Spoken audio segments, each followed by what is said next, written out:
अभी जो आपने क्लिप्स देखी वो रशिया यूक्रेन वार से थी, जिसे होते हुए अभी तक 10 दिन हो चुके हैं और ये वार अभी तक ख़त्म नहीं है। यूक्रेन हार मानने को तैयार नहीं और रशिया पीछे हटने को तैयार नहीं। ये लड़ाई चलती जा रही है और हो सकता है ये विश्व युद्ध, तीसरा विश्व युद्ध को संकेत दे रही है। हो सकता है कि तीसरे विश्व युद्ध में सारे देश शामिल हो, जैसे विश्व युद्ध में होते हैं, और ये धरती तबाह हो।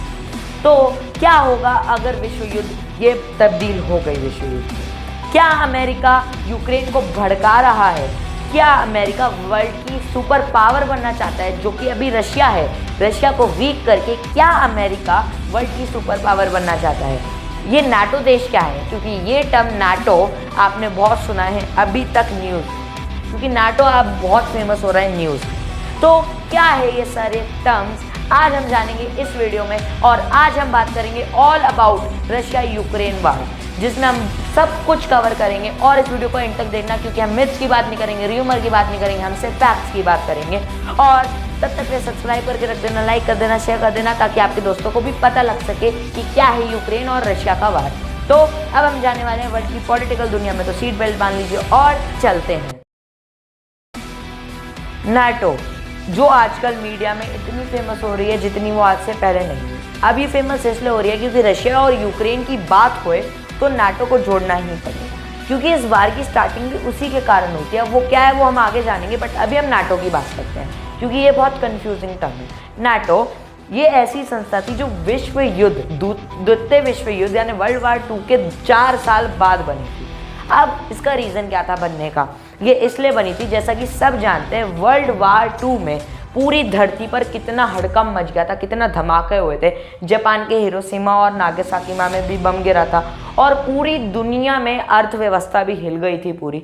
इस चीज़ को कंट्रोल करने के लिए, विश्व में शांति, पीस बनाए रखने के लिए नाटो का निर्माण हुआ। NATO North Atlantic Treaty Organization ये तब बनी थी जिससे पूरी दुनिया में शांति रहे और कोई भी झगड़ा ना करे। इसमें पश्चिम की जो देश थे, कनाडा, अमेरिका और ये सारे देश जो पश्चिम की साइड पड़ते हैं, ये सब ने तब ज्वाइन किया था। तब वो कम थे देश, आज बढ़ के नाटो में बहुत सारे देश आ चुके हैं। तो ये नाटो जब बनी थी तो दुनिया में से 2 मेन पावर्स थी, अमेरिका, रशिया। रशिया तब बहुत बड़ी थी, उसे यूएसएसआर कहते थे क्योंकि वो बहुत बड़ी थी। बट उसके बाद रशिया बहुत डिवाइड हो गई 15-16 पार्ट्स में, जैसा कि अब पड़ता है। यूक्रेन भी रशिया का ही पार्ट था जो अब डिवाइड हो चुका है। बहुत सारी कंट्रीज उससे ही निकल के सेपरेट हो गई, जो अब यूरोप कॉन्टिनेंट है। तो ये नाटो इसलिए बनी थी ताकि दुनिया में शांति हो, जैसा कि मैंने आपको बता दिया। इसके रूल थे कि अगर नाटो पे किसी देश ने भी हमला कर दिया तो नाटो के जो सदस्य हैं वो उसकी मदद करेंगे, आर्मी दे के, सारी चीज़ें दे के। और अगर नाटो ने किसी देश पे हमला कर दिया तो वो उनका साथ देंगे। इस पूरी चीज़ के ऊपर नाटो का ऑर्गेनाइजेशन, नाटो बनी थी, उसके ये रूल्स एंड रेगुलेशंस थे। अब बात करें इस वीडियो के मेन टॉपिक की, क्या अमेरिका यूक्रेन को भड़का के, यूक्रेन को अपनी साइड करके यूक्रेन और रशिया में वार छिड़वा रहा है। तो अब हम जाएंगे 1991 के ज़माने में, जब यूएसएसआर हमारा डिवाइड हो गया था। यूएसएसआर के 15 जो कंट्रीज़ थे वो चले गए, कई वो अलग अलग कंट्रीज़ बन गए, और जो रशिया था, रूस, वो अलग कंट्री बन गया। जो रशिया था, रूस, वो रशिया अर्थव्यवस्था से उस ज़माने में जूझ रहा था, यानी 1991। तो तब एक ही पावर रह जाएगी हमारी, जो थी अमेरिका। अमेरिका पावर बन गई। धीरे धीरे ऐसे साल बीते। अब हम बात करते हैं नाटो की इस कंडीशन में। जो नाटो था वो और देशों को इंक्लूड कर रहा था जो रशिया के पड़ोसी बने। रशिया के सारे पड़ोसी देशों को वो इंक्लूड करने लगा। और 2008 में यूक्रेन और जॉर्जिया, ये दोनों कंट्री जो रशिया के फिर से पड़ोसी हैं, इन्हें भी इंक्लूड करने वाला था। बट रशिया ने ये कहा कि आप हमारे पड़ोसी देशों पे मिसाइलें उनकी सीमाओं पर रखते हो, तो अगर हम आपके पड़ोसी देश कनाडा और मेक्सिको पे रखें तो आपको कैसा लगेगा, अमेरिका को कैसा लगेगा? तो ये एक बात जो थी, ये भी करेक्ट बात थी। इसी के कारण से ये विवाद शुरू हुआ था कि यूक्रेन बोल रहा है कि मुझे यूएसएसआर में, नाटो में लो, बट रशिया मना कर रहा है कि अगर आपने इसे लिया तो वार छिड़ जाएगी, जो अभी छिड़ चुकी है, क्योंकि अमेरिका बार बार उसे लेने की कोशिश कर रहा है। अमेरिका ने यहाँ पे डबल गेम खेली। अमेरिका दिखाना ये चाहता है कि मैं कुछ नहीं कर रहा, मैं शरीफ हूँ, बट इन रियल अमेरिका भड़का के पूरी दुनिया में रशिया को कमज़ोर करके लीडिंग पावर बनना चाहता है। उससे क्या होगा, अगर रशिया के सारे पड़ोसी देश यूएस नाटो में शामिल हो जाएंगे तो नाटो के सारे देश मिलकर रशिया पे कब्जा करेंगे। इसी कारण से फिर अमेरिका वर्ल्ड सुपर पावर बन जाएगा, जो अमेरिका का प्लान है। नाटो का विस्तार ही इस युद्ध का मेन कारण है, मेन कॉज है। उसी के कारण ये युद्ध शुरू हुआ था। तो अमेरिका चाहता है, जैसा कि मैंने पीछे बताया, कि वो रूस के पड़ोसी देशों को नाटो में इंक्लूड कर ले, बट रूस जो है वो नहीं चाहता। इसी कारण से ये युद्ध चालू हुआ था। तो एक बार ऐसा और हुआ था कि जब अमेरिका था वो चाहता था कि सीरिया का जो बशर अल असद को हटाना चाहता था, बट जो रूस था उन्होंने उनका साथ दिया और अमेरिका को फिर से सीरिया से पीछे हटना पड़ा। तो ये एक चुनौती बन चुकी है इन दोनों देशों के बीच में।